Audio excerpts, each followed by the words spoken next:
Hasta prácticamente entrado el primer cuarto del siglo XIX, la Iglesia fue la institución sobre la que recayó la instrucción pública en España. Aunque su labor fue de vital importancia para paliar las altas tasas de analfabetismo, su función se limitó a una enseñanza básica de primeras letras y a la formación espiritual. Su mantenimiento dependía de la propia Iglesia, de los ayuntamientos o de los padres de los alumnos. Habitualmente se financiaban a través de las aportaciones de eclesiásticos o nobles, de herencias y donaciones y de las aportaciones dinerarias de los mencionados padres. Algunas órdenes religiosas, como las de los escolapios, dominicos o jesuitas, sostenían algunas escuelas gratuitas. Esta encomiable labor, no obstante, no era eficiente en términos de calidad educativa, al carecerse de un corpus oficial y reglado de contenidos o materias a impartir y en cierta medida de la ausencia de un profesorado profesionalmente preparado. Las corporaciones municipales preliberales, en algunos casos, nombraban un maestro que sustentaban con fondos municipales y éste impartía clases en su domicilio como norma general. Será con la Constitución de 1812 cuando comenzará a regularse la educación primaria haciéndola universal, pública y libre. Los proyectos educativos iniciados en las Cortes de Cádiz volverían a retomarse en 1834, una vez fallecido el rey Fernando y bajo la regencia de la reina María Cristina. En 1836 se publicaría el Plan General de Instrucción Pública impulsado por el Duque de Rivas, donde se regulaban los 3 grados de la enseñanza y sus métodos, y los establecimientos públicos y privados.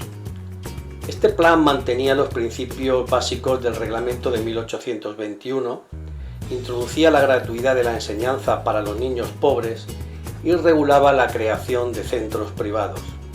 El Estado, siguiendo un modelo centralizado, nombraba a los maestros, señalaba los contenidos y métodos de enseñanza, determinaba los libros de texto y controlaba el funcionamiento de las escuelas a través de las comisiones y de la inspección. Pero eran los ayuntamientos quienes tenían la obligación de mantener los edificios escolares y abonar el sueldo de los maestros. Toda esta legislación en materia educativa se materializaría durante la década moderada, primero con el Plan General de Estudios de 1845 o Plan Pidal, para culminar con la primera Ley General de Educación en 1857, la Ley Moyano, cuyo articulado estuvo en vigor por espacio de más de 100 años. Esta longeva ley planteaba un modelo educativo centralizado y jerarquizado en el que la dirección y la inspección de la escuela corresponde al Estado, pero impone a los municipios la obligación de financiar las escuelas. Divide la enseñanza primaria en elemental y superior, en función de las materias impartidas, siendo la enseñanza elemental obligatoria para todos los españoles. En todo pueblo de 500 habitantes habrá una escuela de niños y otra de niñas. La norma establecía un sueldo para los maestros que oscilaba desde un mínimo de 2.500 reales al año para los docentes que impartieran clases en poblaciones de 500 a 1.000 almas, caso de Peal de Becerro, hasta los 9.000 reales anuales que cobraban en Madrid. El artículo 192 de la ley permitía, además el sueldo establecido, que los docentes percibieran las retribuciones de los alumnos cuyos padres pudieran pagarlas. Aunque la ley contemplaba en su artículo 198 que el gobierno velaría porque a los maestros les llegara en tiempo y forma el pago de sus emolumentos y se les legisló para ello, el retraso en el abono de sus sueldos fue una constante hasta entrado el siglo XX. Este hecho llegó a colocar al profesorado en más de una ocasión en una situación límite de renunciar a su profesión o de caer en manos de usureros y prestamistas que llegan a depauperar no solamente las nóminas de los maestros, sino también su vocación y espíritu, según nos señala Díez García. Por lo que respecta a los centros educativos de Peal de Becerro, estos carecieron siempre de un lugar estable, con cambios permanentes de ubicación y, según se desprende de la lectura de las actas de los plenos municipales, padecieron una falta de financiación crónica, siendo el retraso en los pagos de los alquileres de los locales una constante durante el siglo XIX. Todavía en los años 20 del siglo siguiente, el estado material de las escuelas públicas de las zonas rurales de Andalucía dejaba mucho que desear.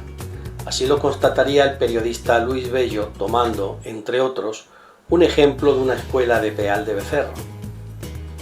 He visitado la escuela de doña Carmen Lluvera, que lleva aquí 12 años. Tenía 200 niñas en lista y daba clase diariamente a 125. ¿Dónde las colocaba? ¿De qué manera podía manejarse dentro de su pajarera? Ahora ya hay 2 maestras y 2 maestros, pero se los obliga a restringir la matrícula a 50. Después de esperar un año el nombramiento de maestros, el pueblo, que había preparado locales, se encuentra con que no hay sitio para más muchachos. La asistencia es irregular. Los pobres necesitan a sus hijos y a sus hijas gran parte del año, aunque sean pequeños. Trabajan, Dios sabe en cuántas faenas, y por lo menos cuidan de los más chicos, y quedándose ellos ya no está sola la casa. El analfabetismo, aunque se fue reduciendo paulatinamente, siempre presentó tasas algo más elevadas con respecto a la media nacional y en menor medida con la media regional, que a la postre terminó mejorando. En 1877, Peal presentaba una tasa de analfabetos que oscilaba entre el 85 y el 92%, siendo la media regional de un 80%. Tenemos datos más precisos en 1883, cuyo padrón municipal arroja una tasa de analfabetos del 81,09%, o lo que es lo mismo, una población alfabetizada del 18,91%. De esta población alfabetizada, 332 eran hombres y 148 mujeres. La incorporación de la mujer al sistema educativo se produjo de forma mucho más lenta que la del hombre, al considerarse socialmente que su instrucción era menos necesaria que la del varón para desarrollar en el futuro el papel fundamental para la que estaba destinada, el ser madres y esposas. Al finalizar el siglo, Peal de Becerro había reducido su tasa de analfabetismo al 70,93%. lo que suponía una población alfabetizada de casi el 30%. De la población alfabetizada en 1899, 586 eran hombres y 312 mujeres. Comparado con la media regional en 1900, que registraba una tasa de analfabetismo del 73,87%, nuestra localidad se situaba en casi 3 puntos por debajo. Con respecto a la media provincial, los datos eran aún más favorables, ya que la tasa de analfabetismo se situaba en un 80,29% en este ámbito al despuntar el siglo. Si bien hay que tener en cuenta que esta cifra terrible se veía agravada por tasas de analfabetismo superiores al 90% entre las poblaciones serranas de Segura, Cazorla y áreas de Sierra Morena.